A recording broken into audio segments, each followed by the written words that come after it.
बिस्मिल्लाहिर्रहमानिर्रहीम। अस्सलामुअलैकुम वरहमतुल्लाहि वबरकातुहू। मैं हूँ ज़ियाउल्लाह, अपने यूट्यूब चैनल आसान इलाज के साथ। मोहतरम नाज़रीन, जिस तरह आप जानते हैं कि हमारा मकसद आसान इलाज सब के लिए, तो इस सिलसिले में आप लोगों ने कुछ ना कुछ ज़रूर बनाया होगा और मैं उम्मीद करता हूँ उसका रिज़ल्ट आपको मेरे अल्फाज से ज़्यादा मिला होगा। मैं सिर्फ लफाजी या लाजनी बातें करने का आदी नहीं हूँ। जो भी चीज़ आपको बताता हूँ बिल्कुल दुरुस्त और सही होती है। मैंने ये मुशाहदा किया है, अक्सर देखने में आया है, आज की नौजवान नस्ल नफसाती कमज़ोरी का शिकार हो चुकी है। वो लोग बेहुदा किस्म की फिल्में देख देख के अपने आप को नकारा समझने लग जाते हैं, हालांकि वो एक धोखा और झूठ के सिवा कुछ भी नहीं है। जो फितरत है वो सबके सामने होती है। मैं ऐसे नौजवानों से ये कहूँगा कि वो फितरत को अपनाएं, झूठ फरे के पीछे मत जाए। आज मैं तकबीयत बा के लिए एक बेहतरीन तजर्बाशुदा नुस्खा आपके सामने पेश करूँगा। इससे बनाएं, सिर्फ सुनकर छोड़ देने के काबिल नहीं होती चीज़ें। जिन लोगों को ज़रूरत होती है वो इससे ज़रूर बनाएं। बहुत आसान है, लेकिन चीज़ों का असली होना बहुत ज़रूरी है, क्योंकि मार्केट में 2 नंबर माल बहुत ज़्यादा मुयसर होता है। इसलिए आप जो भी चीज़ लें अच्छी तरह देखभाल कर लें, क्योंकि अगर 2 नंबर चीज़ होगी तो उसके असरात भी 2 नंबर आएंगे। 1 नंबर चीज़ होगी तो उसका असर भी 1 नंबर ही होगा। लेकिन इस सारे प्रोसेस के साथ आप अपनी ग़िज़ा को फितरत के मुताबिक कर लें, क्योंकि जब हमारे जिस्म में तेज़ाबियत की मकदार बढ़ जाती है तो लाजमी इंसान बीमार होना शुरू हो जाता है। इस तेज़ाबियत को कम करना बहुत ज़रूरी है। बात पेशेंट ऐसे भी देखे हैं जिन्हें टाइफाइड होता है। जब तक टाइफाइड का मुकम्मल इलाज ना किया जाए, कोई भी ताकत वाली चीज़ आप खा लें उसका कोई असर नहीं होगा। उसकी वजह, क्योंकि टाइफाइड हमारे आंतों का बहार होता है, जब तक हमारा मैदा प्रॉपरली तौर पे वर्क नहीं करता, किसी भी सूरत में कोई दवाई उस पर असरअंदाज नहीं हो सकती। इसलिए जब भी आप खुद अपना इलाज करें या किससे कराएं, अपनी तमाम हिस्ट्री को मद्देनजर रखें।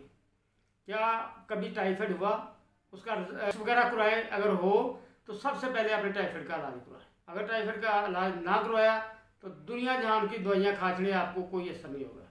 दूसरी बात कि आप वर्जिश करें, सुबह वॉक करें, ऑक्सीजन को ज़्यादा से ज़्यादा अपने जिस्म के अंदर लेकर जाएं, क्योंकि ऑक्सीडेशन के अमल के ज़रिए ही हमारे जिस्म को तवानाई मुयसर होती है।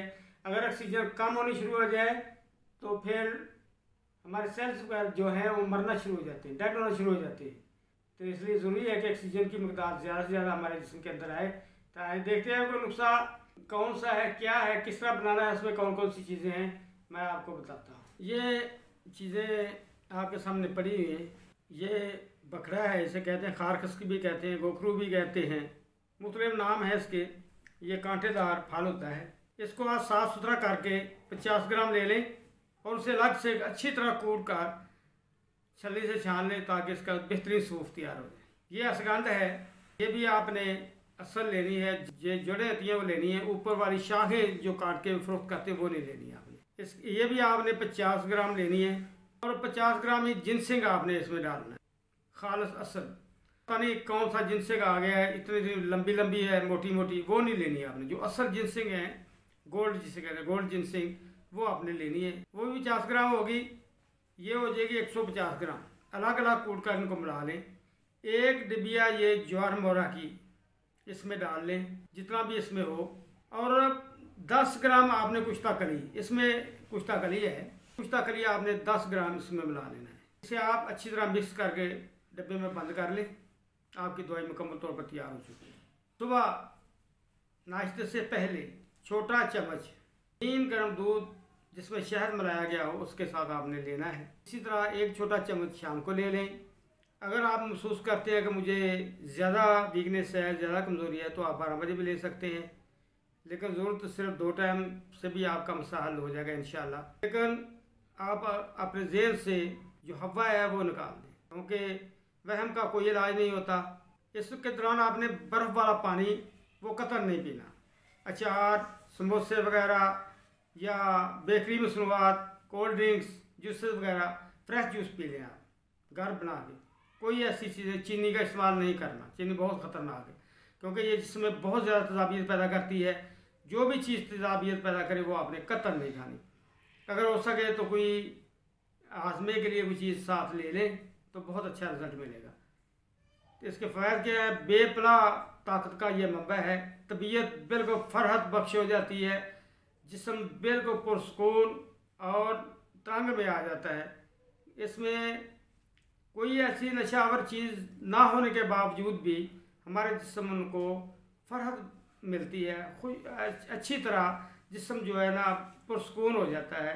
परेशानी, डिप्रेशन सब का खात्मा हो जाता है। तो ज़रूर बनाएं, इंशाल्लाह अच्छा रिज़ल्ट आपको मिलेगा। आप अपनी नेक दुआओं में भी याद रखें। वस्सलामु अलैकुम वरहमतुल्लाहि वबरकातुहू।